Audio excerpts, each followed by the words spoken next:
Hello guys, and welcome to Sunday Drivers' Cup 2022 season, round 19 out of 20. So this is the penultimate race of the season. On the background you can see my last lap in qualifying, and there's nothing special about it, but the qualifying was pretty interesting. Tom Daly was holding the first position pretty much the whole time, except the very last moment when my teammate Michael Ellen managed to get a pole position from him, and as I go across the finish line and I realized that Michael Elliott got a pole, I was actually pretty happy about it for two reasons mainly.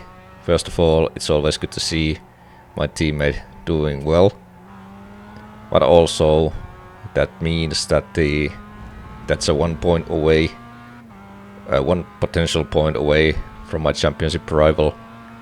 And at this point I think every point counts. So the starting order to the race will be Michael Elliott, Tom Daly, me, and behind me Stefan Aldering and Jordan Svedanov, and that's the top 5. And my goals this race was pretty simple. I knew I need to do well around here. I can't afford another bad race. I've used all my drop race tokens. And if I would have a bad race around here, that would mean my championship hopes would be gone. In theory, I would probably have a chance still, but in practice, I don't think so. When you are starting from third position, it's pretty good positions to start with. And there you can see it's Tom Daly right there on the left-hand side of me. My teammate Michael Elliott in front of me, so probably he can help me. Or at least he can hold Tom Daly back a little bit. We will see. Also, you can see when the lights go red, Svedanov behind me had a jump start. And now when the green lights went on, Michael Elliott got a very bad start. Actually, he made a mistake. He was having his wheel aligned the wrong way. So unfortunately, that means that Tom Daly was able to get the first position straight away. As we are coming to the first corner, I make a stupid mistake. I understeer like a hell there, losing a lot of positions. That was just a mistake from my side, pretty much a driving error. I have to deal with it now. So I think I'm holding 7th position or something like that. Although there's a contact in front straight away, so that means a couple positions back. And there's actually Tom Daly on the gravel. And yeah, that's a very good news for me. That is Stefan Aldering, they're going slowly. So while I was driving, I thought they were having contact between the two of them. But then later it occurred to me that it was just a mistake from Tom Daly. He spun on his own, and that's how it goes sometimes. Alright, skipping to lap 2, beginning of lap 2. As we are coming to the first corner, I made yet another mistake there. Just didn't hit the apex inside and had a very bad run through the corner. So you can see Stefan behind me, all over me right now. I'll let him do all the thinking. I was just holding my car in the middle of the road, and he decided to go the inside line, I guess, which was, I think it was the right call. My teammate spinning in front, so I'm still holding third position, even though I lost the positions to Stefan.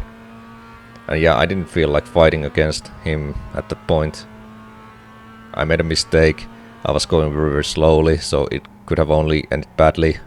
I didn't really see anything good to come out of it if I would start to fight back.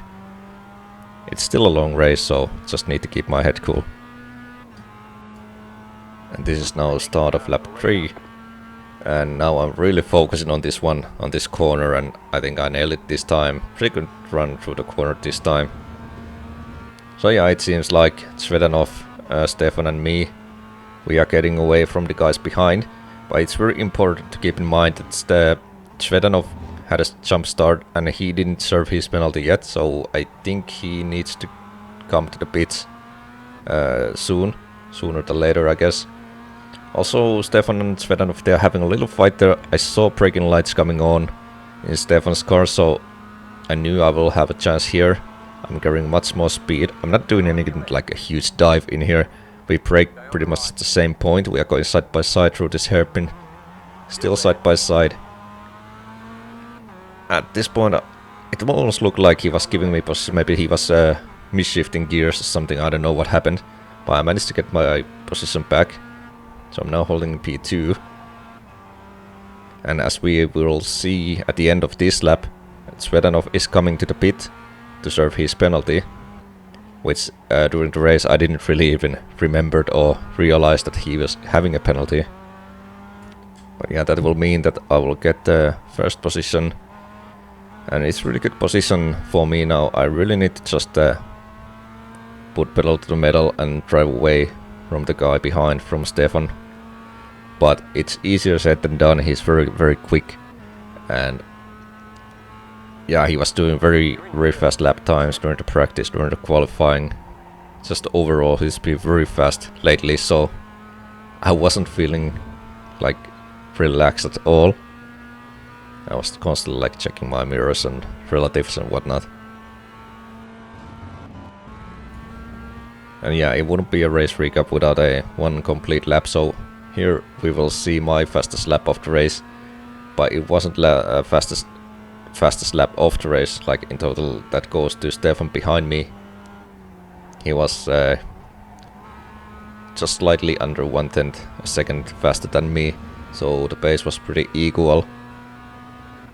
But yeah, it is what it is. So these were pretty difficult corners. I always upshifted the 5th gear just to get a little bit more stability to the car. This very important exit, as we are coming to this long straight, and at the end of this straight is a very important hairpin. And my braking point was there's little like a concrete road, and when you hit the car, there's a little dip. The car almost like dives in a little bit, and when you press brake there, the weight transfers naturally towards the front of the car, and it will give you like very good braking power if you just handle the brakes well. This is not like a full throttle corner. Always upshifted the 4th gear, just again a little bit more stability. 3rd gear, then 2nd gear, 1st gear. And the last corner is pretty tricky actually. I think there are multiple lines to take, but yeah, a little bit understeering there, so lost maybe a couple hundredths of a second, I don't know, but yeah, not a disaster. So the last lap time was 1:35.6. That was pretty good lap time already, and this is gonna be 1:35.59. So yeah, the lap times were there, but unfortunately for me, the gap behind is still the same. So Stefan was following me quite well, and I didn't really know what to do to get rid of him. And this is now end of lap 8, and as you can see, the gap behind is still the same. And I started to feel a little bit desperate, like what I need to do to get away. Like Stefan wasn't doing any mistake whatsoever, and that's always a little bit discouraging to know, because that means that you can't afford a slightest mistake, or otherwise it will turn things upside down. But yeah, then again, the gap was still relatively big, 1 second. It's not like a huge amount of time, but it is still enough for you to focus on your braking points and not to go fully defensive. By the way, this is a really nice corner. You're like braking at the same time when you're turning in. It's almost feel like the car is always hovering over the track, almost. So yeah, very satisfying corner to get right. Very punishing corner to get wrong. This is now lap 13, and we started to have these back markers in front of us. We had one back marker already, and now it's Brett Wright, who is actually driving in a team. Same team as Tom Daly, and they are also our team rivals in team championship standings. But of course he won't do anything stupid there, he let me go there very nicely. That's a very gentleman thing to do, like rules are rules, blue flags are blue flags, and that's how it is. So very much appreciated there. And also, due to these back markers, I managed to pull away from Stefan Aldering just a little bit, so the gap behind is now about 3 seconds or something like that. So It's definitely out of the tow range now. It's not something I can like rely on still, but it will make my life a little bit easier, at least. Lap 15, and Stefan is still 3 seconds behind me. There's no back marker between us now. There's one back marker in front of me, Alvaro Rodriguez, but he let me go there very nicely as well.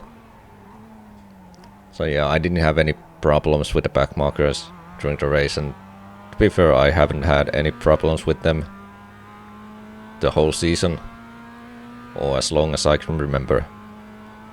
So I'm very happy about it, and something has changed in this league.